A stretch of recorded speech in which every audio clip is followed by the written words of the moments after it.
The NBA play-in tournament has officially begun. The Warriors and Grizzlies met in the 7-8 matchup, where the Dubs pulled out a close win behind monster games from Jimmy Butler and Steph Curry. They will move on and play the Rockets in round 1, while Memphis will play the Mavericks, who defeated the Kings last night to move on to the 8-seed game on Friday, where the winner will face the top-seed Thunder. In the East, the Magic blew out the Hawks, led by Cole Anthony's 26 points off the bench, and will now face the defending champion Celtics in round 1. While Atlanta will host the Heat in the 8-seed game to determine who will face the Cavs in round 1.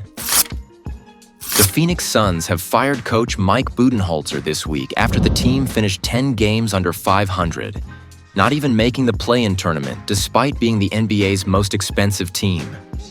Budenholzer will be the second coach in a row fired by the Suns after just one season, following Frank Vogel last year.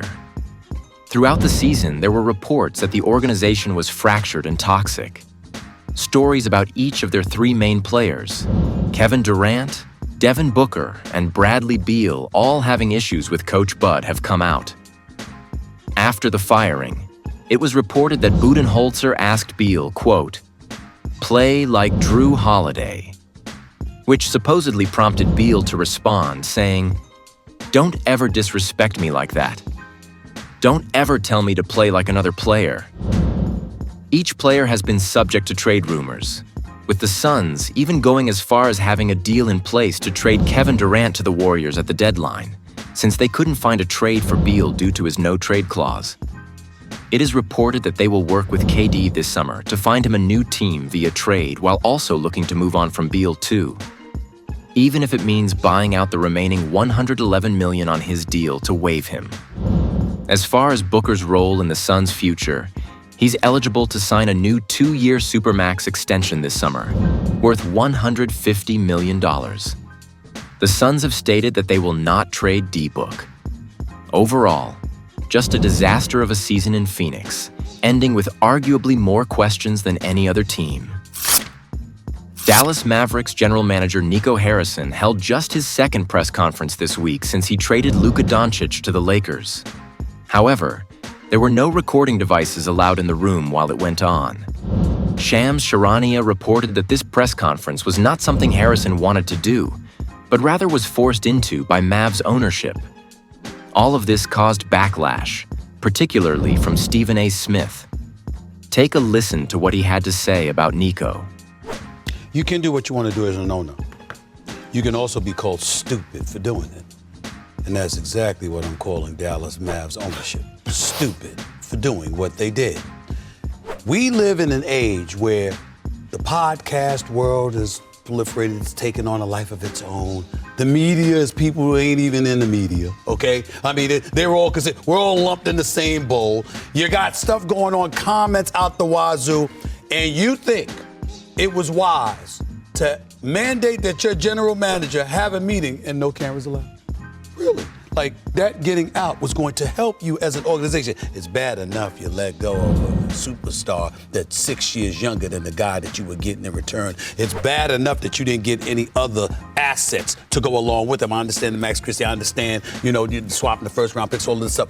You didn't get enough. When Knicks look at Mikal Bridges and everybody looks at that trade and you gave up 5 picks, 4 unprotected first-round picks to get Mikal Bridges, but the Lakers didn't have to do a quarter of that to get Luka Doncic, and y'all have nosedived since, primarily due to injuries, of course, and your response is before a play-in game. Season ain't over. Ain't exit interviews much. There's still a play-in game that they're playing tonight. And before that game, you're going to sit up there and mandate that your general manager has a meeting with the media. By the way, the media, don't bring your cameras, even though that's a part of that's one of the tools you use in media. I don't know if you know that.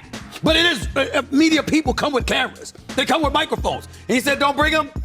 This is one of the dumbest things I've ever heard a franchise suggest. And Nico Harrison ultimately looks bad because he goes out there and what does he say?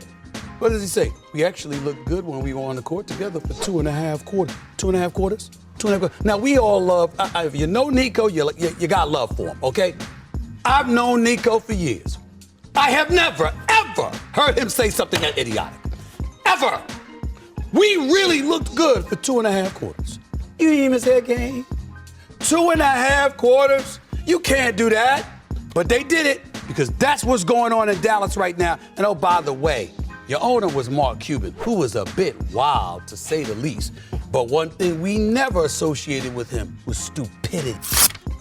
Clippers star James Harden just had one of the best seasons of his career, leading the Clippers to the number 5 seed in the Western Conference playoffs with a matchup against Nikola Jokic and the Nuggets looming. Harden spoke to NBA reporter Chris Haynes about his season as well as the criticism he has dealt with in his career. Here's what Harden had to say. "I think sooner or later people will start to understand and recognize how hard I actually did work and what I was able to accomplish throughout my career. So, for now, just let them keep talking, and hopefully they can change the narrative sooner or later. You don't get to this point, in this elite level of basketball, statistically and everything, without putting the work in. You can't even think about getting this far without putting the work in, or having a crazy work ethic. So that part doesn't bother me, because I'm the one putting the work in. But it bothers the people that are around me, that hear and listen to the negative comments and things like that, because they see what the hell's going on. They see how hard I work. 16 years still being an all-star, all-NBA team, they should feel that way." Milwaukee Bucks star Damian Lillard is going to miss the beginning of the playoffs.